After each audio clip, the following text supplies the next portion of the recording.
Très chers téléspectateurs de Kivu Morning Post Télévision, mesdames et messieurs, bonjour, bienvenue à suivre ces rendez-vous d'actualité. Voici les principaux titres. Aujourd'hui, 27 juin 2025, à Washington, D.C., les ministres des Affaires étrangères de la RDC et du Rwanda signent un accord de paix marquant une étape historique après plus de 30 ans de conflits armés. La cérémonie est prévue à 18h30 de Kinshasa, 19h30 de Goma, à l'est de la RDC. Pendant ce temps, à Goma, la FCM23 a organisé ce même vendredi une conférence débat sur les causes du conflit en RDC. L'événement réunit des membres de la diaspora, des intellectuels et des responsables politiques. Par ailleurs, une dizaine de jeunes du quartier Kaimbe à Karisimbi ont rejoint l'armée révolutionnaire de la FCM23 lors d'une campagne de mobilisation et de recrutement. Les responsables de la FCM23 ont également appelé la population à promouvoir la cohabitation pacifique. Ces titres et bien d'autres vous seront développés dans cette actualité. Mesdames et messieurs, restez branchés.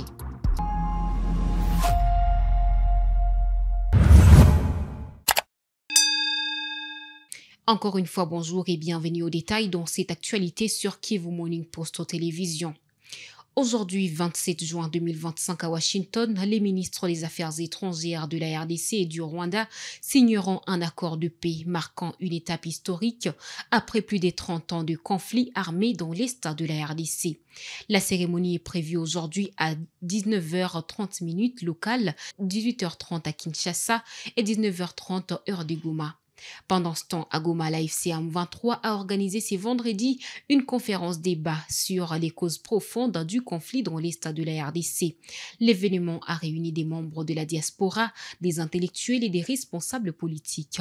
Le coordonnateur adjoint de la FCM23, Bertrand Bissimois, a présenté une analyse des crises politiques, identitaires et économiques. Le mouvement politico-militaire AFC23 a organisé ce vendredi 27 juin une conférence débat dans la salle de conférence de la BDG La Goma, axée sur les causes profondes de la guerre en République démocratique du Congo. L'événement a réuni des membres de la diaspora congolaise, des intellectuels du Nord Kivu, des chercheurs ainsi que des responsables politiques. Le coordonnateur adjoint du mouvement en charge de la diplomatie a conduit les échanges en présentant une lecture détaillée de différentes crises qui traversent les pays, notamment sur le plan politique, identitaire, sécuritaire et économique. Selon nos organisateurs, cette rencontre visait à apporter des éléments de compréhension sur la persistance du conflit et à ouvrir un espace d'échange avec la société civile et les élites locales.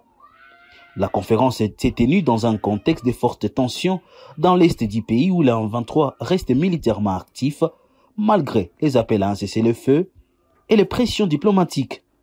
Avant la signature de Washington, la M23 veut mettre tout le monde d'accord sur les crises qui rongent la RDC. Une dizaine de jeunes du quartier Kaimbe, en commune de Karisimbi, ont intégré l'armée révolutionnaire congolaise de la FCM23 jeudi 26 juin 2025. Cela a eu lieu lors d'une campagne de mobilisation et de recrutement.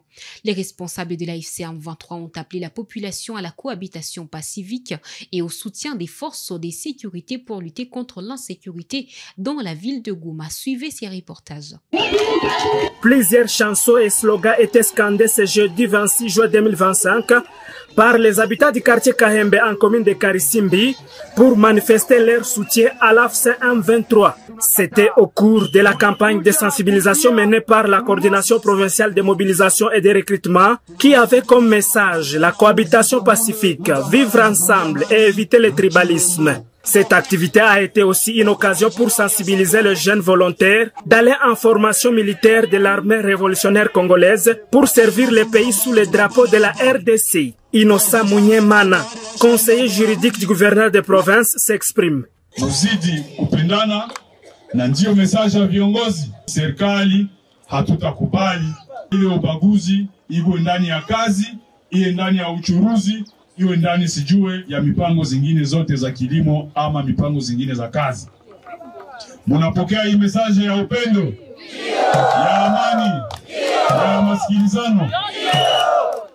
Ya pili sasa, ndugu zangu, ni kuwalomba muweze kushirikiana na jeshi yetu ya AFC M23 na polisi juu ya kumaliza usalama mdogo.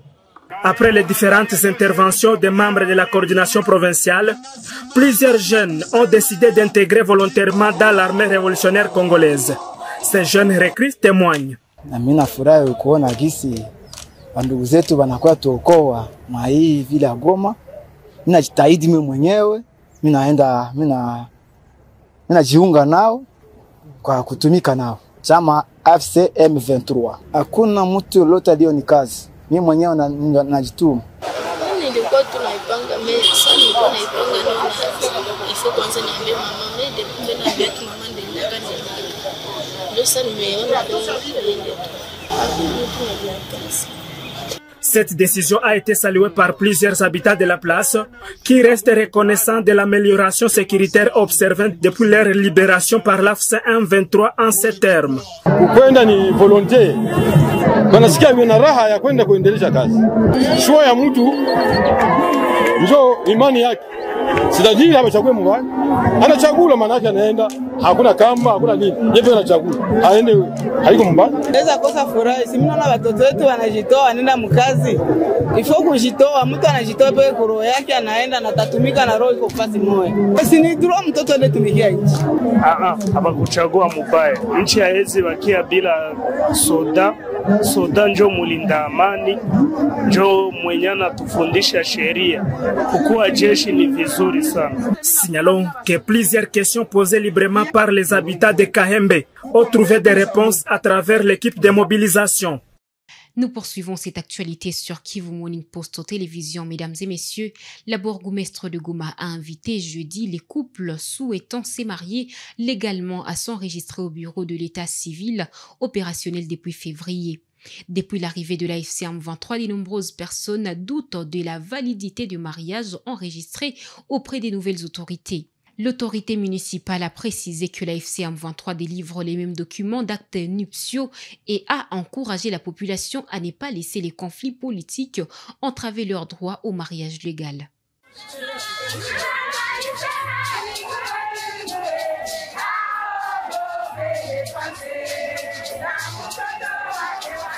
Les célébrations des mariages civils se déroulent normalement à la commune de Goma depuis le mois de février 2025. Le constat a été fait ce jeudi 26 juin 2025 par les reporters de la cellule de communication du gouvernorat de province du Nord Kivu. Plusieurs mariages ont été célébrés ce même jeudi par l'officier de l'état civil, Madame Hélène Mukadisi, bourgmestre de la commune de Goma. Elle a lancé un message aux couples qui projettent se marier légalement et qui hésitent encore à s'enregistrer. Mwenye alikuwa hapa leo, mwenye alikuwa hapa jana, juzi, depuis que tuko nommé hapa commune de Goma, depuis le même jour ya nomination, après 2 jours kulikuwa mariage. Kuanzia mu février mpaka leo mariage zinakuwa. Ujumbe wa kupatia wale watu wangali naogopa, wangali wanasita kusema ke hatufanyishe mariage, ni kuambia kama waachane na mambo ya Kinshasa, waachane na mambo ya Kiseketi. Population iache mambo ya politike ni ya wapolitisien. Au wakuye wafanye mariage, waoane, tuwapatie madokima mbalimbali kome sawa ngisi likuwaka tu zamani. Bakisha acha ile mambo ya Kinshasa, tutumike pamoja. Parce que leo ni gouvernement ya FCM 23 ndio nyeko mgomo. Na nafasi yenye tusha ukipe. Ukaendelea kufuata mambo ya Kinshasa, utaishia wapi? Wangali wanawaza tutaenda. Hatutaenda fasi. Hakuna fasi kwenye tutaenda. Amweke tukamate population mzima ya muantite yenye tuisha ukipe, tuende nayo wapi sasa? Tuko mwenchi yetu, hakuna fasi ya kwenda na tutaendaka fasi. Quelques personnes qui ont assisté à cette cérémonie sont contentes de la reprise des célébrations des mariages civils à la commune de Goma. Tunapatikana hapa ni kwa ajili ya harusi ya binti yetu. Maharusi zinafanyika depuis mwezi ya pili, tuko tunaparticipe maharusi hapa zinafanyika kawaida kabisa. Ujumbe tunawapatia na ujumbe tunawafikishia wajitahidi, hakuna shida yoyote. Mariage inafanyika, security iko bien, haina shida kwa. Napatikana hapa juu ya furaha ya mtoto wangu ambaye alifanya harusi siku ya leo. Ndoa ziko zinafanyika kama vile kawaida, hakuna hata tatizo hata moja. Watu wanakopa sisi kama ndoa, mimi nakuona hapa. Hapana kabisa, ile ni bongo. Tangu M23 inaingia hapa, ndoa ziko zinafanyika tu. Notons que les célébrations des mariages civils à la commune de Goma se font chaque jour du lundi au vendredi et parfois le week-end en dehors du bureau de l'état civil.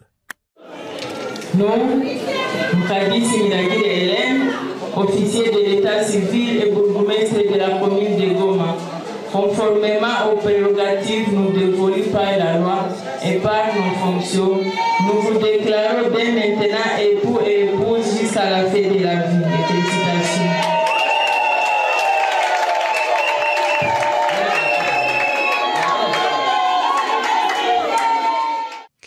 À Lubumbashi, chef-lieu du Haut-Katanga, une opération musclée dirigée par le maire Patrick Kafwimbi, ce 27 juin, a abouti à la saisie des 16 bus jaunes et à l'interpellation des 16 chauffeurs.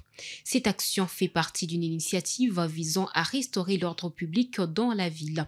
La descente, qui s'est déroulée dans un climat tendu, a été marquée par la résistance de certains conducteurs réfractaires aux mesures prises.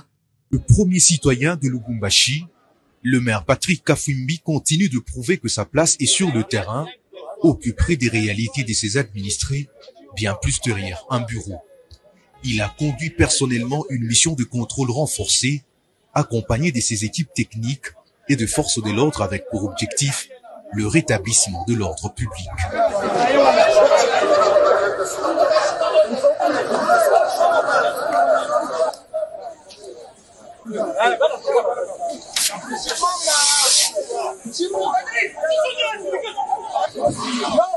Au cœur de cette descente, une cible bien précise, le phénomène Kimbirikité, une pratique de transport en commun exercée par des chauffeurs clandestins et hors la loi devenue une menace réelle pour la sécurité routière. Le maire a pris la décision de traquer sans relâche ces conducteurs inciviques qui défient l'autorité sur la voie publique. Le bilan de l'opération est éloquent. 16 bus jaunes au total saisis et autant de chauffeurs arrêtés. Tous ont été remis aux services compétents pour reprendre de leurs actes. Un coup dur pour le contrevenant, mais une victoire pour les autorités urbaines. Face à la tension sur le terrain, le maire n'a pas reculé. À un moment, certains conducteurs ont tenté de s'en prendre à lui-même et ses équipes. Mais fidèle à son engagement, Patrick Kafwimbi a tenu tête, confirmant ainsi son leadership ferme et déterminé. Sous un soleil accablant, le maire a poursuivi son action jusqu'au contact direct avec la population. Il s'est adressé aux passagers qui, souvent par ignorance ou par habitude, continuent d'utiliser le service de ces chauffeurs hors la loi. Il n'y a pas. Alors, allez dans les parcs, ils sont reconnus. Désormais, na chauffeur, na receveur, na batinya. Baba kulibere famille ya kutarifa mama. Kama mtoke hapa mwendeni mzambalale hapa. Si, unande unatabu tukape, umatio futi transport nayo. Okay, na ndego na malamu ko garnini ni santé, na avenir dia bana, ko garder bien. Combat ne peut être gagné sans votre implication, a lancé Patrick Kafwimbi. Il a exhorté les citoyens à refuser d'emprunter les véhicules liés au Kimbirikité, appelant à un sursaut civique pour soutenir les efforts de réorganisation du transport urbain. Avec ces nouveaux coups de filet, Patrick Kafwimbi réaffirme sa volonté de réorganiser sa ville et de garantir un environnement sécurisé pour tous. Son message est clair, le désordre n'a plus de place à Lubumbashi.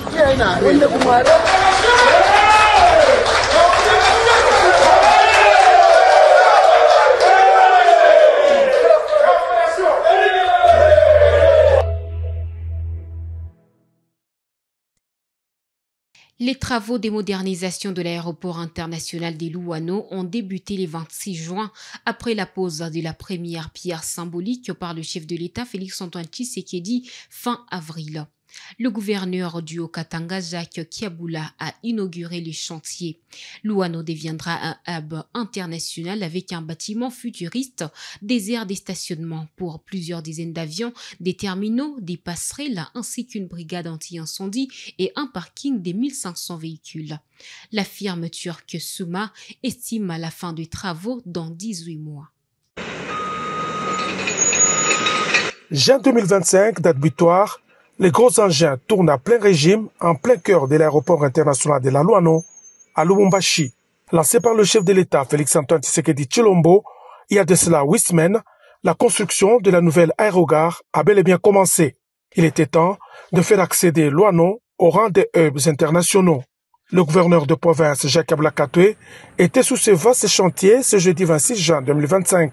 Selon la société turque Suma, qui a en charge l'exécution du projet, d'ici à 18 mois, sortiront de terre une bâtisse futuriste avec des guichets ultra connectés à l'arrivée et au départ, une aire de stationnement à même d'accueillir plusieurs dizaines d'avions, des passerelles pour des arrivées et des départs à l'abri des aspérités de la météo, des terminaux de formalités du check-in, de l'immigration, de la sécurité ainsi que des restaurants et des boutiques à tout genre. Les 3e et les 4e niveaux seront réservés aux bureaux des différents services publics liés à l'aéroport. Aux côtés de l'aérogare, une brigade anti-incendie moderne sera construite, un parking d'une capacité de plus de 1500 véhicules avec des postes de péage électroniques. Les travaux ont déjà démarré. À notre grande satisfaction, nous sommes très heureux, c'est un honneur pour nous et c'est aussi une occasion de remercier déjà le chef de l'État qui a tenu à ce que Lubumbashi soit doté d'un aéroport moderne, digne de son rang. Lubumbashi qui est la 2e ville du pays et donc c'est notre joie et nous les Hauts-Katangais nous serons toujours reconnaissants à notre président de la République, Félix-Antoine Tshisekedi Tshilombo. La ministre provinciale en charge des transports et voies de communication, Laurel Lusamba Kazadi, était également présente et elle est chargée de faire les suivis pas à pas avec l'entrepreneur. Jacques Ablakato a écouté les explications détaillées du directeur de l'entreprise Suma. Suma est une firme turque de renommée internationale.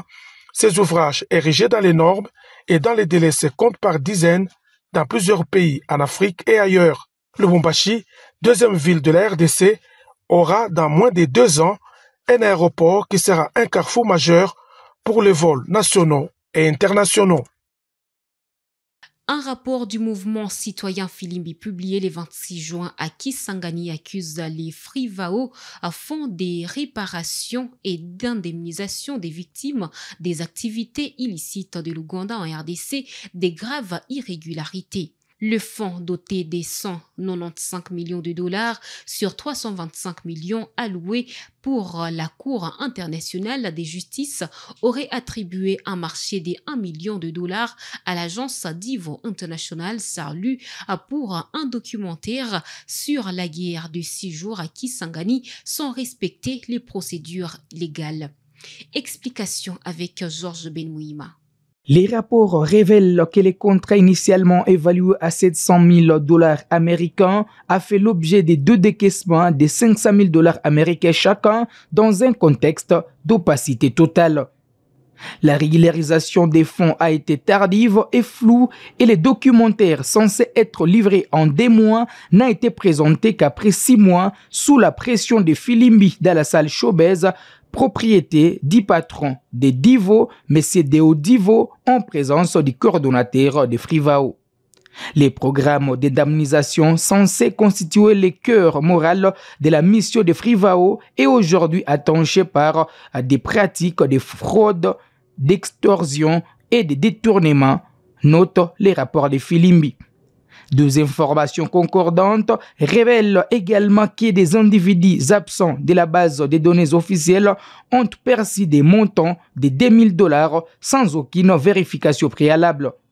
En revanche, des survivants légitimes se sont vus demander jusqu'à 500 dollars pour accéder à l'indemnité qui leur revient des droits, déplorent les rapports.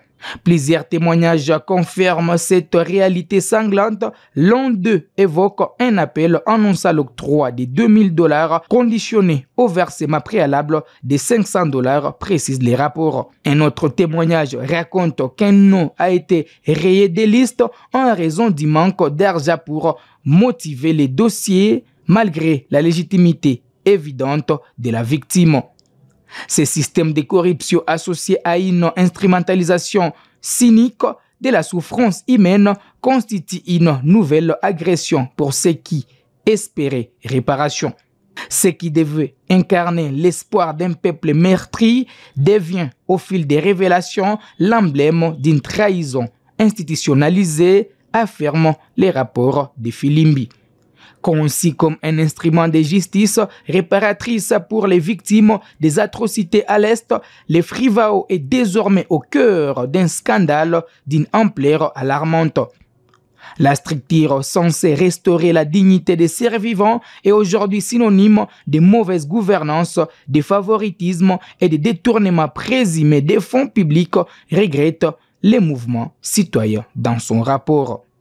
Filimbi exige un audit indépendant et public du Frivao ainsi que des poursuites judiciaires contre les responsables présumés de corruption et de fraude. Le Frivao gère une dotation exceptionnelle de $195 millions déjà versée par l'Ouganda sur les 325 millions fixés par l'arrêt de la CIJ de février 2022 en réparation des préjudices causés lors de la guerre de 6 jours entre 1998 et 2000. Un atelier se déroule à Kinshasa depuis le 23 avril pour actualiser les documents stratégiques sur la réforme des forces armées de la République démocratique du Congo FARDC. Le secrétariat à la défense a rassemblé des officiers pour cet événement.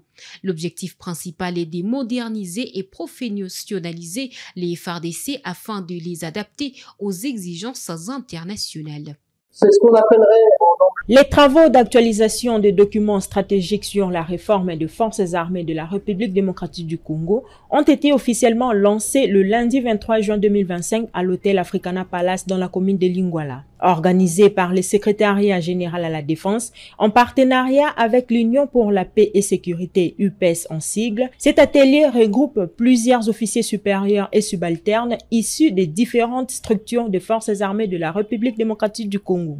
Durant plusieurs semaines, les participants auront à examiner, enrichir et actualiser les documents stratégiques clés visant à moderniser et professionnaliser les forces armées en vue de les adapter aux exigences sécuritaires actuelles et futures.